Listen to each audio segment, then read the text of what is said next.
का उपवास और भूखी सास। सास ने पकड़ ली थी नवरात्रि के उपवास रखने की जिद। 9 माताओं के लिए 9 दिन व्रत रखूंगी। मैया की भक्ति में शक्ति है। मैया हमारे परिवार को अपना आशीर्वाद जरूर देंगी। लेकिन अपना शरीर तो देखिए माँ जी, आपका एक पाँव घर में रहता है और एक पाँव डॉक्टर के यहाँ। फिर से बीमार हो गई तो जय माता दी के साथ राम नाम सत्य भी। अरे राम राम राम, कैसी बातें कर रही हो बहू। राम नाम सत्य हो मेरे दुश्मनों का। मुझे व्रत रखने से मत रोको बहू। वरना देवी माँ नाराज हो जाएंगी। नहीं, तुम्हारी सासू माँ नाराज हो जाएंगी। अरे पर माँ, भूखे क्यों रहना है? देवी माँ थोड़ी ना चाहती होंगी कि उनके भक्त भूखे रहें। और आपकी तो सारी मनोकामना पूरी हो चुकी है ना माँ। लालच है बेटा, लालच बुढ़ापे में भी खत्म नहीं होती। अरे तुम चुप करो जी। तुम्हारी भी उम्र है भक्ति भाव करने की। ज्यादा बड़बड़ की ना तो तुमसे भी उपवास रखवा लूंगी। हाँ। अरे रौद्र रूप क्यों धारण कर रही हो मेरी माँ। रख लो व्रत। ठीक है माँ, बस अपनी हेल्थ का ध्यान रखना। अरे उसकी चिंता तुम मत करो बेटा। मैंने टीवी पे देख लिया है कि व्रत में क्या क्या खाने से शरीर में कमजोरी नहीं होती। अच्छा ही है, वरना ऐसा ना हो कि 9 दिन के बाद तुम मैया के द्वार की जगह सीधा हरिद्वार। अरे तुम मुझे हरिद्वार क्यों भेजना चाहते हो? क्योंकि अब तुम्हें मायके तो भेजने से रहा। बाबूजी, क्यों माँ को परेशान करते रहते हो? अच्छा माँ, ये बता दो कि आपको व्रत में खाने के लिए क्या क्या चाहिए होगा। सास के सामने सब हार जाते हैं। माँ के कहे सामान को बेटा लेकर आता है। नवरात्रि का पहला दिन है। नाश्ता कर लो, स्वस्थ रहो, मस्त रहो। मेरा व्रत से ध्यान भंग मत करो। अच्छा ठीक है ठीक है। भूख लगेगी तो मेरी तरफ मत देखना। आई बड़ी। तुम कोई खाना हो जो तुमको देखूंगी। आए बड़े। माँ जी, ये लीजिए आपका फरियाली मिक्सचर। इससे व्रत नहीं टूटेगा। अरे इतना सा? दिन भर भूखी रहने वाली हूं, थोड़ा तो और ला दे। पर ये सब तो सपोर्ट के लिए होता है ना माँ जी, पेट भर के थोड़ी ना खाना होता है। करवा चौथ का व्रत नहीं रख रही हूं जो कुछ ना खाऊं पीऊं। हाँ यार, ये तो मैंने सोचा ही नहीं। तुम इतने सारे व्रत रखती हो तो मेरे लिए करवा चौथ का व्रत क्यों नहीं रखती? अरे जुबान पे तुम्हारा नाम न रखूं, व्रत क्या खाक रखूंगी तुम्हारे लिए। माँ के कहने पर बहू और भी फरियाली ले आती है, जिसे खाकर माँ डकार मारती है। इतनी जोर से डकारोगी तो दुर्गा मैया भी डर जाएंगी। तुमने तो उनके शेर से भी तेज आवाज निकाल दी। अरे शेर के जैसा पंजाबी मारती हूं मैं, देखना चाहोगे? तुम्हें पता है ना, व्रत रखते समय हिंसा वाली बातों से, विचारों से और बुरी चीजों से दूर रहना चाहिए। सही कहा। बुरी चीजों से दूर रहना चाहिए। इसीलिए तो तुमसे दूर जा रही हूँ, दूसरे कमरे में। सास ने कई सारी ऐसी चीजें खाई जिनसे व्रत ना टूटे। बहू, सब्र का फल मीठा होता है। इसका मतलब ये थोड़ी है कि तू मुझे शाम तक फल नहीं खाने देगी।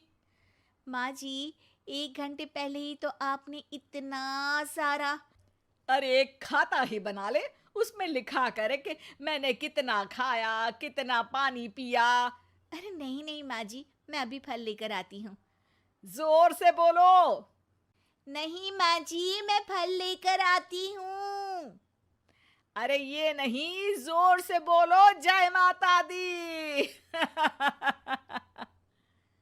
सासू माँ एक साथ बहुत सारे फल खा लेती है। माँ जी, इतनी जोर से मैं डर गई। अरे भक्ति की शक्ति की पुकार है। पुकार नहीं, डकार है। हाँ हाँ ठीक है ठीक है। चिप्स और लेकर आना जरा, उससे भी व्रत नहीं टूटता। माँ जी, आज ही सब खत्म हो जाएगा, नाश्ते का ही टाइम है।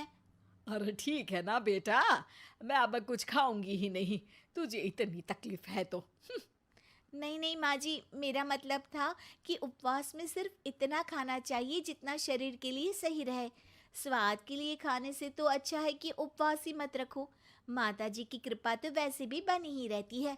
अरे वाह बहू वाह, एक ढोलक और हारमोनियम भी लेकर आना और प्रवचन करने लग जा। श्री श्री 108 बहु ईश्वरी माता। माँ जी, मैं आपके लिए चिप्स लेकर आती हूँ। बहू की सही सलाह को भी सास नजरअंदाज कर देती है। थोड़ी देर में बहू सास को चिप्स लाकर दे देती है। आलू की चिप्स, आहा मजा आ गया। आलू किसी भी सब्जी में चला जाता है। आलू पनीर, आलू पालक, आलू टमाटर, आलू भिंडी और तो और पराठे में भी चला जाता है। वैसे ही इंसान को भी हर स्थिति में आलू जैसा होना चाहिए। थोड़ी देर में वहां ससुर जी आते हैं। क्या चिप्स खा रही हो? अरे नहीं जी, दिख तो चिप्स ही रही है। अरे तो पूछ क्यों रहे हो? अरे गुस्सा क्यों हो रही हो? उपवास में गुस्सा नहीं करना चाहिए। और ऐसा तो है नहीं कि सिर्फ तुम उपवास करती हो, हमने भी तो किया होगा कभी। नहीं जी नहीं, तुम तो कर ही नहीं सकते। तुम उपवास में भी भेजा खाओगे और भेजा खाने से उपवास टूट जाता है। अच्छा थोड़ी सी चिप्स मुझे दे दो, मन ललचा रहा है। नहीं, उपवास के लिए है। तुम अपना खाना खा लेना जो भी बने। पूरा दिन सास कुछ ना कुछ खाती रहती है। जैसे ही रात होती है, अब बस उपवास हो गया, अब मैं खाना खाऊंगी। जो दिन भर से खा रही थी उसको क्या बोलते हैं? बाबूजी क्यों माँ को परेशान करते रहते हो? अरे लड़के, तेरी माँ दिन भर से इतना खा चुकी है कि देश में भूखमरी की समस्या इसी की वजह से बढ़ रही है। और खाने की दिक्कत नहीं है, कितना भी खाए लेकिन सेहत इधर उधर होती रहती है। कुछ ऊपर नीचे हो गया तो तेरी माँ खाने के बाद हाथ धोएगी और तू अपनी माँ से हाथ धो बैठेगा। अरे इत्तू सा तो खाया था, उपवास भी ना तोड़ू क्या? ठीक है, नहीं खा रही बस। अरे बहू तुम ही बताओ, ये इत्तू सा मतलब कितना खाया है इसने? ना जी ना, मैं कुछ नहीं बोलूंगी। खाना दे रहे हो या नहीं, या 9 दिन बिना जल के उपवास रख लूं? देने के लिए धमकी अच्छी है, सुनने में भी डरावनी लग रही है, पर जैसे तुम्हारी जुबान में स्वाद का खून लगा है ना, तुम भूखी नहीं रह पाओगी। मैं कसम खाती हूँ जी। अरे देखो, कसम भी खाओगी तुम। अरे कुछ और दे दो इसको खाने को। ये ले, दाल चावल खा ले बस। डॉक्टर भी कहते थे कि माँ को आए दिन पेट से जुड़ी समस्या रहती है। बस इसी के लिए घर वाले पहले उन्हें उपवास नहीं करने दे रहे थे, लेकिन जब उपवास करने दिया तो माँ ने इतना फरियाली खाया कि घर वालों की चिंता बढ़ा दी। और जैसा कि घर वालों को डर था, अगले दिन उनकी तबीयत खराब भी हो गई। डॉक्टर को बुलाना पड़ा। अरे जितनी बार आप बीमार होते हो उस हिसाब से तो मुझे एक क्लिनिक आपके घर में ही खोल लेना चाहिए। या फिर क्लिनिक में ही इनका एक अलग कमरा बनवा देते हैं डॉक्टर साहब। बाबूजी, पिताजी, मेरे जनक, क्यों हमेशा मजाक करते रहते हो? डॉक्टर साहब, माँ का पेट खराब है। क्या खाया था? जो मिला जो दिखा सब कुछ। अरे बस भी करो जी।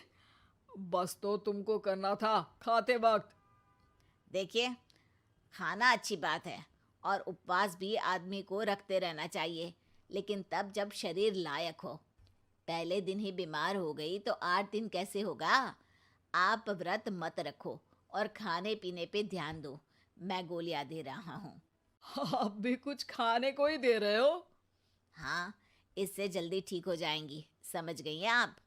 अब तो ठीक ही होना है ना मुझे। जोर से बोलो। जय माता दी। जय माता दी। जय माता दी।